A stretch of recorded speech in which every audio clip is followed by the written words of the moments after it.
सुप्रभात। आज हम लोग मीरा के पद कक्षा 10 की पुस्तिका स्पर्श से पाठ 2 मीरा के पद इसका अध्ययन करेंगे, इनकी व्याख्या को समझेंगे। हमारी पुस्तक में 2 पद दिए गए हैं, इन्हीं दोनों पदों का हमें व्याख्या करना है और मीराबाई ने क्या कहा है इन पदों के माध्यम से हम समझेंगे। हमें पता है कि मीराबाई भगवान श्री कृष्ण की अनन्य भक्त थी और उन्होंने पहले वाले पद में ईश्वर से प्रार्थना की है, अपने भगवान श्री कृष्ण से प्रार्थना की है कि आप मेरे कष्टों को भी दूर करें। और अनेक उदाहरण दिए हैं उन्होंने किस तरीके से आपने अन्य सभी लोगों के, अपने सारे भक्तों के दुख को दूर किए हैं, तो आप मेरे भी कष्टों को आप दूर करें। तो आइए देखते हैं पहले वाले पद को। हरि आप हरो जननी भी, द्रौपदी री लाज राखी आप बढ़ायो चीर, भगत कारण रूप नर हर भरियो आप शरीर, बूढ़ तो गजराज राखो काटी कुंजर पीर, दासी मीरा लाल गिरधर हरो मारी भीर। तो देखें, कह रहे कि हरि आप हरो जननी भीर। यहाँ पर मीराबाई निवेदन कर रही है, प्रार्थना कर रही है अपने ईश्वर से, भगवान श्री कृष्ण से कि ईश्वर आप हरो जनरी भीर, लोगों के भीड़ का अर्थ होता है कष्ट, लोगों के कष्ट को आप दूर करें। ईश्वर आप लोगों के कष्ट को दूर करें। कैसे? कि आपने द्रौपदी की लाज राखी आप बढ़ायो चीर। और बता रहे हैं, अब यहाँ पर उदाहरण देना शुरू किया है मीरा जी ने कि आपने किन किन लोगों की रक्षा की है, किन किन लोगों का कल्याण किया है, उनके बारे में बता रही हैं कि द्रौपदी की लाज राखी आप बढ़ायो चीर। आपने द्रौपदी के मान सम्मान की रक्षा की थी। कैसे की थी? चीर को बढ़ा करके, उनकी साड़ी को बढ़ा करके है भगवान आपने द्रौपदी की रक्षा की थी। अगला उदाहरण बता रही है, भगत कारण रूप नर हरि धरियो आप शरीर। और आपने अपने भक्त के कारण, भक्त प्रहलाद के कारण आपने क्या किया था? नरसिंह का, नरसिंह का रूप धारण किया था। ठीक है, उन्होंने कहा कि आपने द्रौपदी की लाज रखी थी। कैसे? उनकी साड़ी को बढ़ा करके उनके मान सम्मान को बचाया था और नरसिंह का रूप धारण करके आपने भक्त प्रहलाद को बचाया है। बूढ़ तो गजराज राखो काटी कुंजर पीर, और डूबते हुए गजराज की आपने रक्षा की थी। और काटी कुंजर पीर, कुंजर पर यहाँ पर हाथी है और हाथी के पीर अर्थात कष्टों को आपने दूर किया था। आपने डूबते हुए गजराज की रक्षा की थी और हाथी के कष्टों को आपने दूर किया था। इसलिए ऐ प्रभु दासी मीरा लाल गिरधर, ऐ प्रभु गिरधर, गिद्ध को धारण करने वाले अर्थात भगवान श्री कृष्ण। कौन सा समास होगा यहाँ पर? बहुव्रीहि समास। गिरधर, गिद्ध को धारण करने वाले भगवान श्री कृष्ण, मीरा आपकी दासी है, इसलिए हरो मारी भीर, इसलिए मेरे भी कष्टों को आप दूर करें।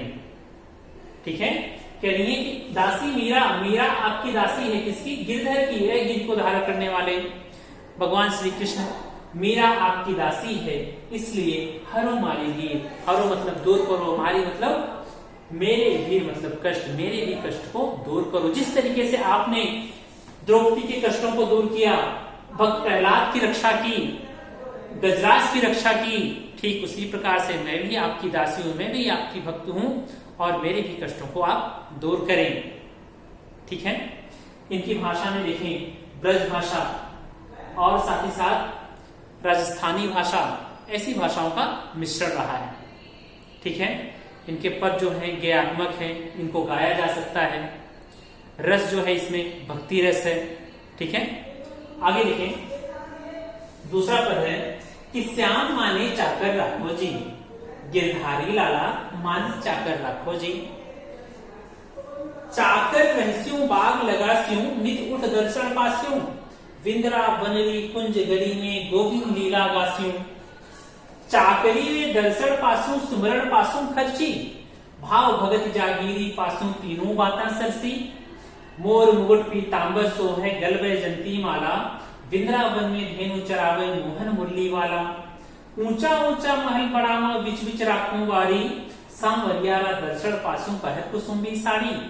आधी रात प्रभु दर्शन दीजो जमुना जीरे तीरा, मीरारा प्रभु गिरधर नागर किवड़ो बड़ो धीरा। मीरारा प्रभु गिरधर नागर हिवड़ो घड़ो अधीरा। देखें दूसरे वाले पद का अर्थ कि श्याम माने चाकर राखो जी। यहाँ पर मीराबाई अपने आप को श्याम अर्थात भगवान श्री कृष्ण के यहाँ नौकरी पर, चाकर का यहाँ पर नौकर बनाने के लिए, नौकरी पर रखने के लिए प्रार्थना कर रही हैं कि ऐ भगवान मुझे आप अपने यहाँ नौकरी पर रख लो। श्याम माने चाकर रखो, ऐ श्याम, ऐ भगवान श्री कृष्ण मुझे आप अपने यहाँ नौकरी पर रख लो। गिरधारी लाला फिर से विनती कर रही है, गिर को धारण करने वाले अर्थात भगवान श्री कृष्ण माने चाकर राखो जी। माने मतलब मुझे चाकर राखो जी, मुझे अपना नौकर रख लो, मुझे अपने यहाँ नौकरी पर रख लो। बार बार विनय कर रही, उन्होंने विनय कर रही कि ईश्वर मुझे आप अपने यहाँ नौकरी पर रख लो। अब देखो नौकरी पर रह करके कह रही कि मैं क्या क्या करना चाहूंगी। चाकर रहिसु बाग लगास्यू नित उठ दर्शन पास्यू। यदि मैं आपकी नौकरी करूंगी तो फिर उसमें क्या करूंगी, बाग लगाऊंगी। मैं आपके घर के सामने, आपके महल के सामने मैं बाग लगाऊंगी और जब उस बाग में आप भ्रमण करने आएंगे, सुबह सुबह टहलने आएंगे, तब मैं आपके प्रत्येक दिन उठ करके दर्शन पाऊंगी। क्या कहनी है, मैं आपके महल के सामने एक बाग लगाऊंगी और उस बाग में, उस उपवन में जब आप टहलने आएंगे तो मैं आपके प्रतिदिन दर्शन पा सकूंगी।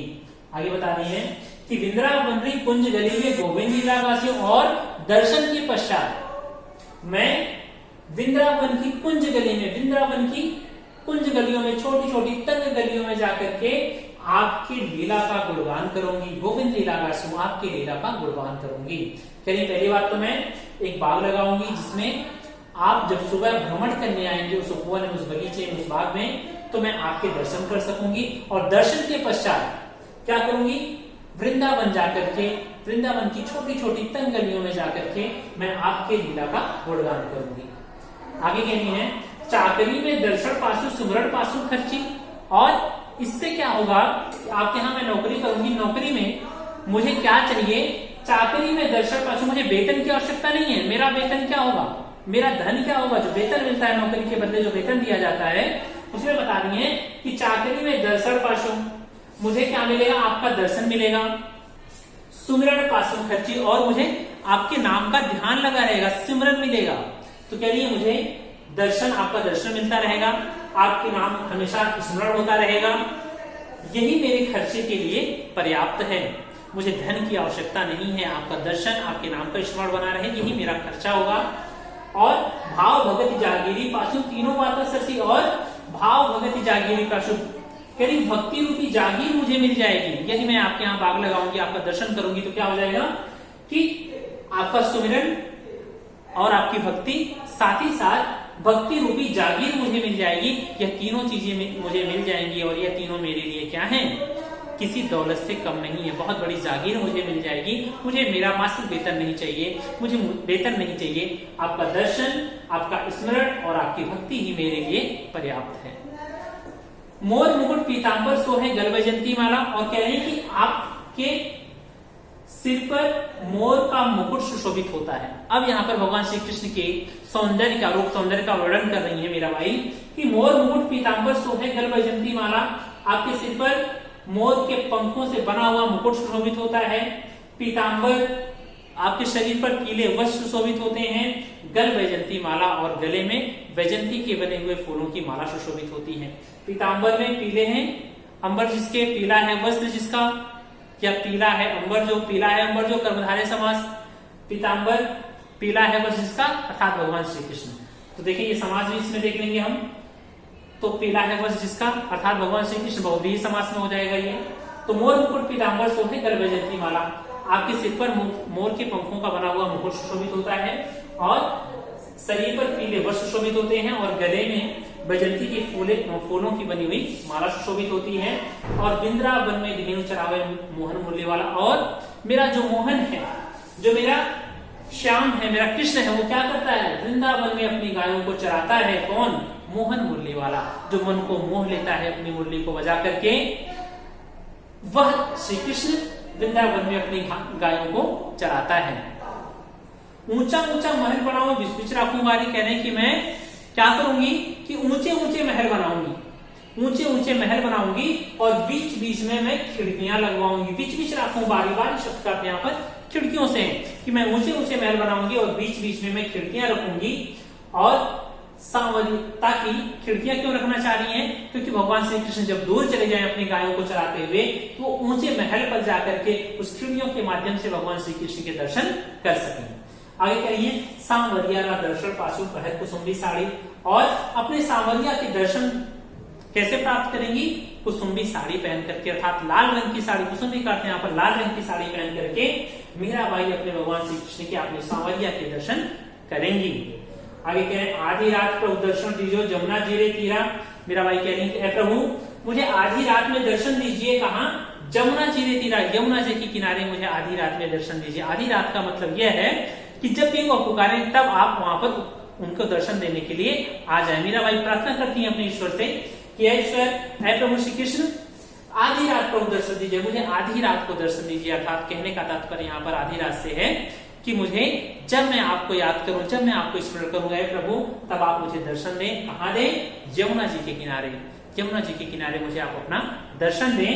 और मीरा प्रभु गिरधर नागर घोड़ो घोड़ो अधीरा। मीराबाई कह रही हैं कि हे प्रभु, गिरधर नागर, गिर को धारण करने वाले भगवान श्री कृष्ण, नागर अर्थात चतुर चालाक, नागर का होता चालाक, ऐ चालाक श्री कृष्ण, ऐ चालाक पर्वत को धारण करने वाले प्रभु श्री कृष्ण, आपके दर्शन के लिए, जोड़ो शब्द का यहाँ पर हृदय से है, घड़ों का मतलब ज्यादा, अधीरा का मतलब अधीर है, व्याकुल है। ईश्वर, आपके दर्शन के लिए मेरा हृदय जो है बहुत ही व्याकुल है। मीरा प्रभु गिरधर नागर, मीरा के प्रभु, गिरधि को धारण करने वाले भगवान श्री कृष्ण, मीरा के प्रभु चतुर चालाक भगवान श्री कृष्ण, आपके दर्शन के लिए मेरा जो हृदय है अत्यधिक व्याकुल है, इसलिए मुझे आप दर्शन दें। ठीक है। प्रश्न एक आता है कि मीराबाई की भाषा शैली के बारे में लिखें, तो भाषा शैली उनका हो जाएगा कि ये ब्रज एवं राजस्थानी भाषा का इनका प्रयोग करती थी अधिकतर, और रस इनका भक्ति एवं शांत रस है। अलंकार, अनुप्रास और रूपक अलंकार का अधिकतर प्रयोग हुआ है, और इनकी गेय शैली, ज्ञात्मक शैली है। तो इन चीजों का यदि आप मिश्रण करके लिख देते हैं तो कहीं ना कहीं भाषा शैली में पूर्ण रूप से आपको नंबर मिल जाएंगे। ठीक है, चलें, धन्यवाद। आशा करता हूं आपको समझ में आया होगा। धन्यवाद।